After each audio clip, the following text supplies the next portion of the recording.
My name is Ethan Brooks. I'm 32 years old, and I own a small woodworking shop outside a quiet town called Maple Ridge, where people still wave from pickup trucks and know who baked the pie sitting in every church fundraiser. The faded wooden sign above my workshop reads Brooks Custom Furniture, carved by my grandfather with a chisel that still hangs on the wall inside. Every scratch on that sign reminds me of the men who came before me, and every evening when I lock the shop, I instinctively glance toward the empty rocking chair in the corner that belonged to my grandfather, Samuel. He passed away nearly 4 years ago, yet I still can't bring myself to move the chair. He wasn't a man who talked much, but whenever he did, his words settled into your bones. One winter afternoon while teaching me to restore an antique dining table, he rested his weathered hand on the wood and said, "Son, broken things don't always need replacing. Sometimes they just need someone patient enough to see what they're meant to become." At the time I thought he was talking about furniture. Years later, I realized he had never been talking about wood at all. After he died, I buried myself in work.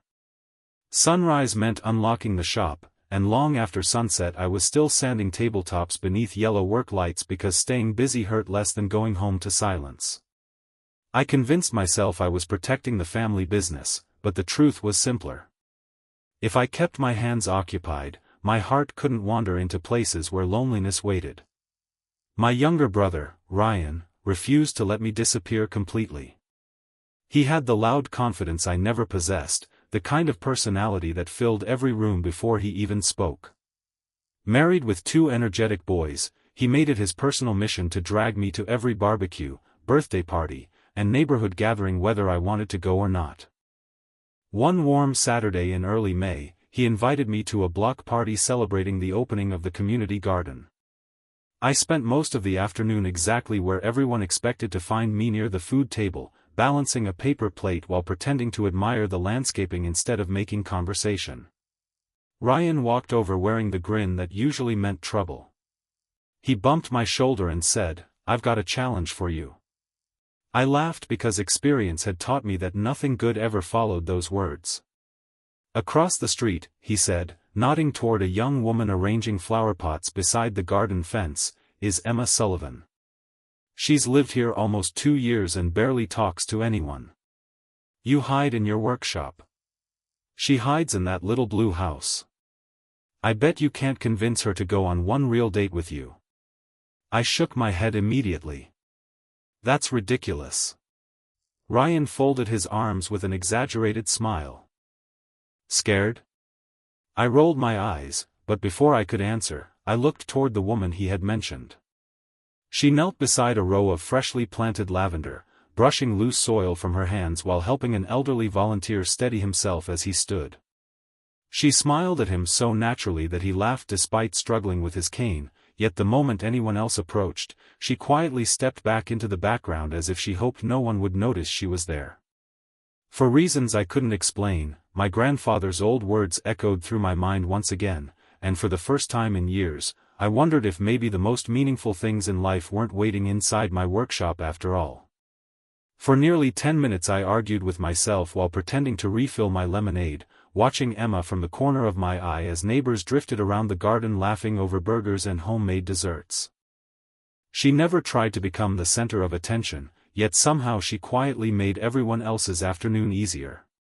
She picked up paper plates before they blew across the grass, carried extra folding chairs to an elderly couple without being asked, and knelt beside a little girl whose balloon had slipped from her hand, distracting her with a handful of wildflowers until her father returned with another one.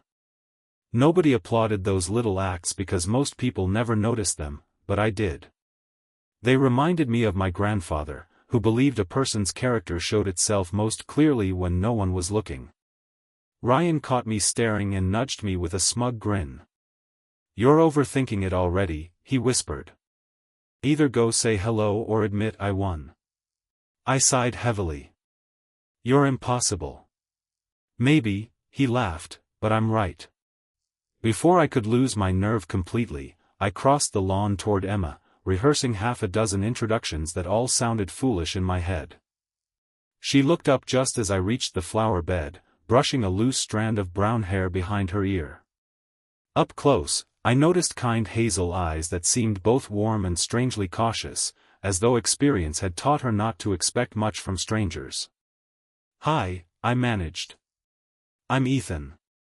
My brother is probably the reason this conversation sounds awkward before it even starts." She smiled faintly. "That sounds concerning already." I laughed despite myself. "He made a bet that I couldn't convince you to have dinner with me." She blinked once, clearly surprised, then folded her gardening gloves together. "A bet?" "Yeah," I admitted. "And honestly, it was a terrible reason to walk over here." I rubbed the back of my neck before continuing. "But while I was watching everyone today, I realized something. You seem like the kind of person who's always making everyone else's day easier without expecting anyone to notice. I'd like to know the person behind that, if you'd let me. So forget my brother's stupid challenge. This invitation is mine." Emma studied my face for several quiet seconds, making me wonder if I'd completely embarrassed myself. Then she looked toward the elderly man she'd helped earlier, who waved gratefully before climbing into his daughter's car. "Most people don't notice those things," she said softly. "My grandfather taught me to notice," I replied. "He said kindness usually whispers instead of shouting." Something changed in her expression, subtle but unmistakable, as though a carefully locked door had opened just enough to let a little light through. "Dinner sounds nice," she said. "Friday evening?" Relief washed over me so quickly I almost laughed out loud. "Friday works." She nodded once before adding, "And tell your brother he technically wins the bet." I smiled. I'm starting to think I might be the one who got lucky. Friday arrived faster than I expected. I picked her up just before sunset and drove us to a quiet lakeside restaurant known more for homemade comfort food than fancy menus. I expected nervous conversation and long awkward silences, but somewhere between sharing fresh bread and laughing over a waitress who accidentally called me by the wrong name twice, the hours slipped away effortlessly. Emma wasn't shy the way I'd assumed. She simply listened carefully before speaking, and when she did, every story carried warmth, humor, or quiet wisdom. For the first time since losing my grandfather, I realized I'd spent an entire evening genuinely enjoying someone else's company instead of counting the minutes until I could hide behind work again. That first dinner turned into another the following weekend, then long evening walks around Maple Ridge, Saturday mornings at the farmer's market, and quiet conversations on the porch outside my workshop after I locked up for the day. Nothing about our relationship felt rushed. It grew the way old oak trees do, slowly, almost unnoticed, until one day you realized the roots had spread farther than you ever imagined. Emma had a gift for making ordinary moments feel meaningful. She'd stop to admire a weathered mailbox because someone had painted flowers on it by hand, or spend 5 minutes talking to the elderly cashier at the grocery store because she remembered his wife's name from months earlier. Watching her move through the world made me realize how often I'd been living with my eyes fixed only on the next task. One Saturday afternoon she visited my woodworking shop for the first time. Sunlight streamed through the dusty windows while the smell of fresh cedar filled the room. She walked slowly between unfinished tables and rocking chairs, running her fingertips lightly across the smooth grain without saying much. When she reached my grandfather's old rocking chair sitting untouched in the corner, she stopped. "You never moved it," she said quietly. I shook my head. "Every time I think about it, I tell myself I'll do it tomorrow." She smiled gently. "Maybe tomorrow isn't the right day yet." There was no judgment in her voice, only understanding, and somehow that made the weight I'd been carrying feel lighter. We spent the rest of the afternoon talking while I sanded the edge of a walnut dining table. She asked about my grandfather, and for the first time in years, I found myself smiling while telling stories instead of feeling the familiar ache of loss. She laughed when I described how he'd purposely hide my tools just to teach me patience, and she grew quiet when I repeated his favorite saying about broken things needing someone patient enough to believe in them. "He sounds like the kind of man people don't forget," she whispered. "He wasn't," I answered. Sometimes I still hear his voice when I'm making decisions." Emma nodded as though she understood exactly what I meant. Later that evening, while we watched the sunset from the workshop porch, I asked about her family. She hesitated only a moment before answering. "It's mostly just me and my dad now." Her smile softened. "Mom passed away 5 years ago." I quietly apologized, but she shook her head. "It's all right. Grief doesn't disappear. You just learn how to carry it without letting everyone see how heavy it still is." Then she looked down at her hands. "Dad's health hasn't been great lately. He's stubborn enough to pretend he's fine, but he needs more help than he'll admit." There was something unfinished in the way she said it, as though another sentence remained trapped behind the one she'd spoken aloud. I considered asking more, but something told me she'd tell me when she was ready. Instead, I simply sat beside her in comfortable silence until the first stars appeared above the trees. A week later, I stopped by her blue house unexpectedly with a basket of fresh peaches from the local orchard. I knocked twice before letting myself wonder if she'd gone out, but when the door finally opened, Emma looked startled, almost frightened, as though she hadn't expected anyone to visit. Before she could say hello, I noticed several large cardboard boxes stacked neatly in the hallway behind her, each labeled with the name of a university nearly 3 states away. She quickly stepped into the doorway, blocking my view with an apologetic smile that didn't quite reach her eyes. "I'm sorry," she said softly. "The house is a little messy today." Something about those packed boxes and the sadness hidden behind her smile told me there was a story she hadn't found the courage to share yet. Those boxes stayed in the back of my mind long after I left her porch that afternoon, but I refused to ask questions she clearly wasn't ready to answer. My grandfather used to say trust wasn't built by demanding answers, it was earned by giving someone enough safety to offer them freely. A few days later Emma called and asked if I could help repair a loose handrail at her father's house. When I arrived, her father, Charles Sullivan, greeted me with a firm handshake despite the slight tremor in his left hand. He was a retired high school history teacher with silver hair, a warm smile, and the quiet dignity of someone determined not to become a burden to anyone. While I replaced the damaged railing, Emma prepared lunch inside, and Charles settled into a porch chair beside me. "She smiles more these days," he said, watching his daughter through the kitchen window. "I haven't seen that smile in a long time." I smiled back. "She's easy to be around." Charles nodded slowly before his expression turned thoughtful. "She used to dream about becoming an architect. Ever since she was a little girl, she'd sketch buildings on napkins, homework, even the backs of grocery receipts." He chuckled softly, then sighed.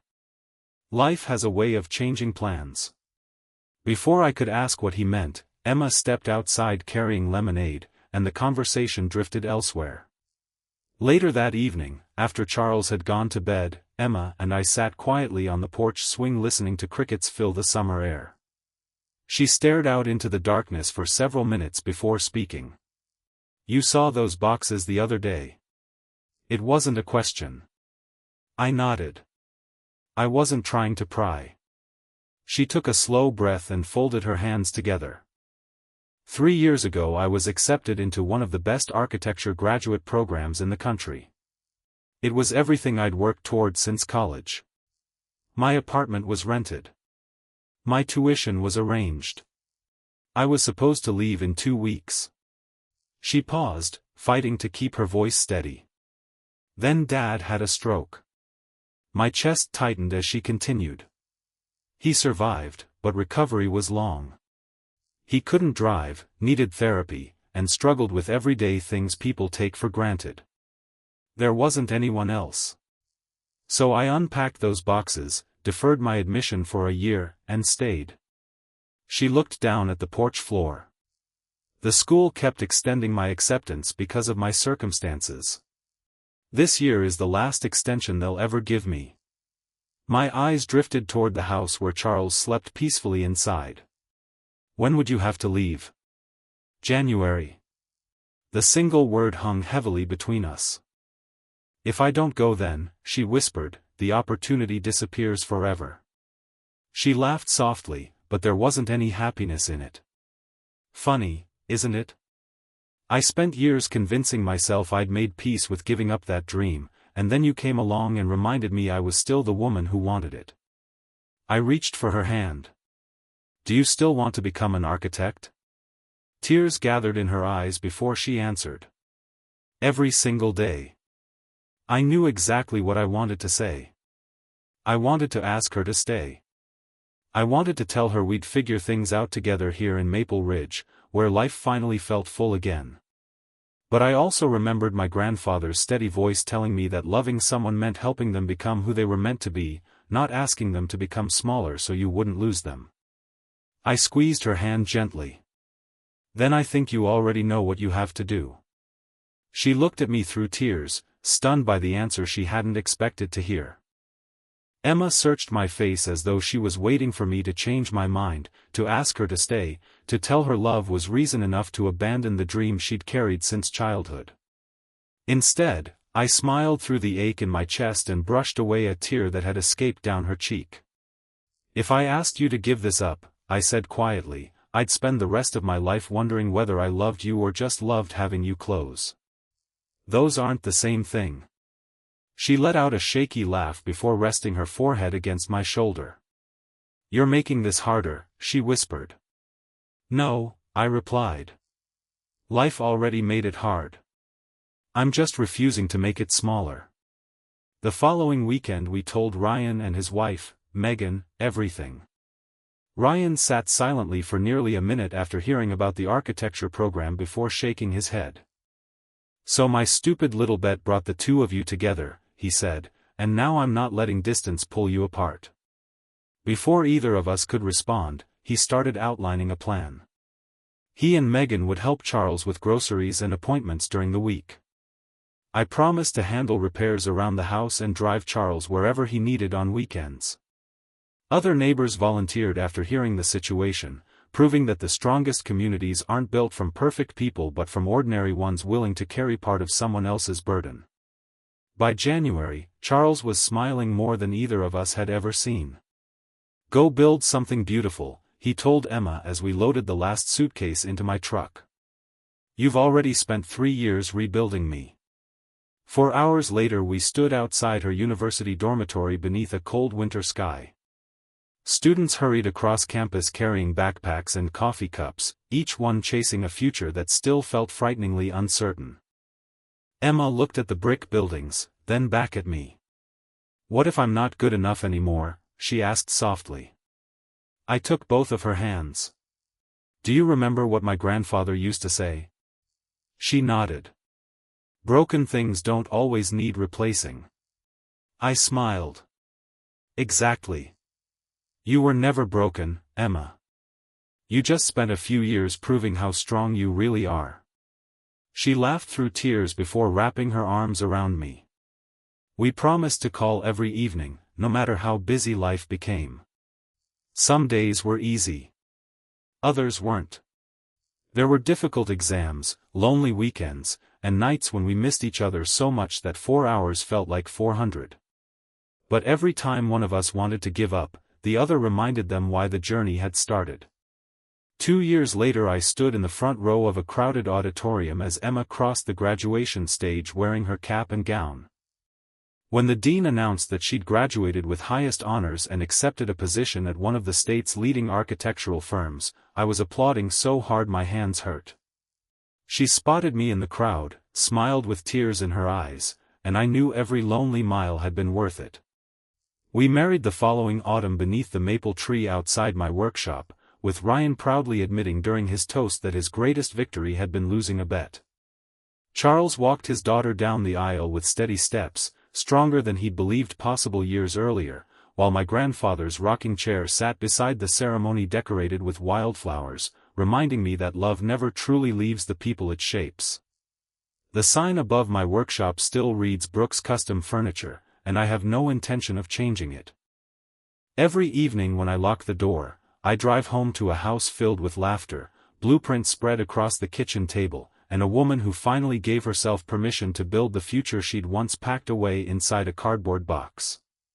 Sometimes the bravest thing you'll ever do isn't holding on to the person you love, it's believing they'll choose to find their way back after chasing the life they were always meant to live.